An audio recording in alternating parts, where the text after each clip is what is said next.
Nutrition, Chapter 15, Diet and Health. This is Martha Olson.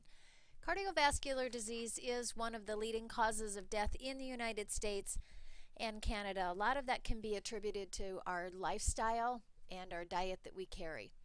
When we look at atherosclerosis, we know it can cause many things. Chest pain or angina is one cause of an MI or myocardial infarction, a heart attack. Atherosclerosis is also responsible for strokes to the brain. It's called a brain attack, and it's from the lack of blood flow to the brain that causes death of that cerebral tissue. And atherosclerosis is also part of renal failure because 25% of the blood flow to the kidney goes to the kidney, and when there's lack of that because the small vessels that feed the kidney are affected, we oftentimes see multi-system failure. The cardiovascular system then is very important because of the blood flow and the perfusion to the body. When we look at atherosclerosis, that is the narrowing, the hardening of those arteries. Plaque is the accumulation along those artery walls that we talked about in the key terms. They lose their elasticity, so they do not expand or contract as we want them to. And with that goes the inflammation, or the C-reactive protein is the test that we use to look at the inflammation in the body that we know is part of that heart disease. That plaque buildup then, as we can see, the consequence to the organ is lack of blood flow. And the special significance to smaller blood vessels is the effect of total blood occlusion to that. That's that MI, that damage to that portion of the heart because of the plaque buildup. You'll hear of people having coronary artery bypass graft surgery where they go in and reroute the blood vessels because of the damage or plaque, or they will go in and put a stent to try to move the plaque out of the way to allow the blood flow to that part of the heart. When we look at cardiovascular disease, we know there is a lot of risk factors that can be controlled, and we know that there are some that cannot be controlled. Smoking, obesity, family history, some of them can be controlled and some of them cannot. Eating fruits and vegetables, whole grains. We also know fiber binds to the bile acids in the GI tract or the gastrointestinal tract, and it helps cholesterol to be excreted. So the body then has to use that cholesterol to make more bile acids. So adding fiber into the diet is one of the ways that cardiovascular disease can be diminished. You've probably seen the commercials on TV for Cheerios. They're a special kind of fiber and grain that does help lower the cholesterol in the body. When we look at fish, we know fish discourages blood cells from clotting and sticking to the artery walls or making that plaque and inflammation. They recommend 2 to 3 servings of fish a week for that reason. Olive oil or the Mediterranean diet, they have a lower rate of heart disease because olive oil is very significant to help with cardiovascular and circulation flow. In looking at what we can do to take action now, for high blood pressure, we can lose weight. Decreasing the salt or the sodium in the diet, and then taking the antihypertensive meds as a last result. They usually tell people that come in and have high blood pressure, lose weight and decrease the salt, and that's where good education on nutrition as to what are foods that are high in salt. And we're going to be looking at sodium in the diet. You get 2,300 milligrams a day, and most Americans go over that. Just one hamburger at McDonald's sometimes has just about that much sodium. For high blood cholesterol, to take action now, what can you do to lower your cholesterol? Cigarette smoking. Smoking causes vasoconstriction, making that vessel even smaller and blood flow getting through there even harder. Controlling diabetes. For overweight, you think of all of the extra work that blood and that heart has to do to get through the vessels of the person that has a lot of excess adipose tissue. And for physical inactivity, that one seems easy. Get busy, get moving. Do some kind of activity every day, and I think the book says 60 minutes. As far as diet and lifestyle factors, then, as we start looking at decreasing that risk, trying to maintain a healthy body weight. Sometimes people that yo-yo diet, that lose weight, gain weight, lose weight, gain weight, is actually unhealthier than the person that gets to a healthy body weight, continues to exercise, have stamina, endurance, feel good, and it's much healthier and better for the body overall. Again, you're going to hear it a million times: fruits and vegetables, whole grains. I've noticed in the store many of the grain products, the pastas, come in whole grain. They have omega-3. They've built a lot into the pastas and the carbs because we like carbs, and so they are adding more to make it easier for us. And then again, that fish, and we're seeing more selection of fresh fish available in many of the larger supermarkets today here in the Midwest, simply because consumers are knowing that this is a healthy product and they're willing to pay for it.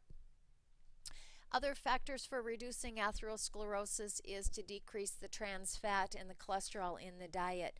That comes from choosing the right kinds of margarine over butter and those types of things. Looking at labels. Because you have a food that maybe has a long shelf life, they probably have a lot of trans fat because that's how they're able to have a long shelf life and maintain that. Minimize the intake of beverages and foods that contain a lot of sugar. And then if you can prepare foods instead of the fast foods, they talk about the slow foods, the foods that are prepared and cooked at home, and you savor the flavor without having to add a lot of salt and sodium to enhance how a food tastes. As far as cardiovascular disease, they recommend moderation in alcohol intake. And when you eat food that's prepared outside the home, look at what's in that. Sometimes a salad at McDonald's seems like a healthy choice, but by the time you have the dressings and some of the other things in that, it actually has as much fat and sodium as if you had had a small plain hamburger maybe and then a yogurt instead of an ice cream cone. Other factors in the diet that they look at, soy is one that has been promoted. So putting it all together, our Healthy People 2020 objectives and target reducing heart disease and stroke in the population because it has become a problem here in the United States. Hypertension is that silent killer. Having regular blood pressure checks, and then if you have hypertension, it talks about steps and things we as a country need to do, and as healthcare providers, what we need to do to encourage people to lower their blood pressure and know why. Many of the antihypertensive medications cause side effects, especially with the male population, and so they think, I didn't feel bad having high blood pressure, but I feel bad now when I take the medication, so why take it? And as we look at the term renin, we know that the renin, angiotensin, aldosterone system is a pathophysiological hormone system that we have in the body, and the big thing to remember for this class is renin causes vasoconstriction, and that makes it blood flow through the vessels even harder. And if you have any buildup of plaque or high blood pressure, it just contributes or adds to that. So with stress and other risk factors, they contribute to the hypertension that we see. So the risk factors, as we said, many things we can do within our lifestyle to make some healthy changes, and educating people as to what they can do.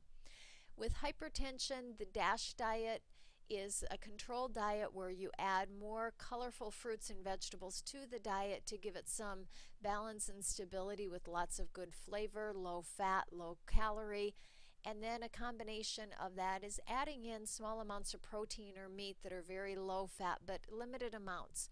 We'll also add in the component with cancer, because people that eat meat or red meat more than 3 times a week have higher rates of different types of cancer, especially colon cancer.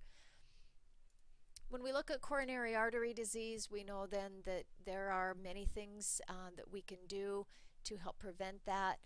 Are your people that eat more fruits and vegetables, and as we get into talking about vegetarian diets, those are the people that tend to have lower rates of coronary artery disease because the saturated fats are coming from the meats that vegetarians are eliminating in their diet. Our heart healthy diet then is really to look at what causes heart failure, heart attacks, and try to prevent some of that. When we look at a label, try to think of the 5 foods that you consume that are highest in sodium and alternate foods that you could eat. If you go to the back of the book in Appendix A, it lists all the foods and all of their nutrients in them.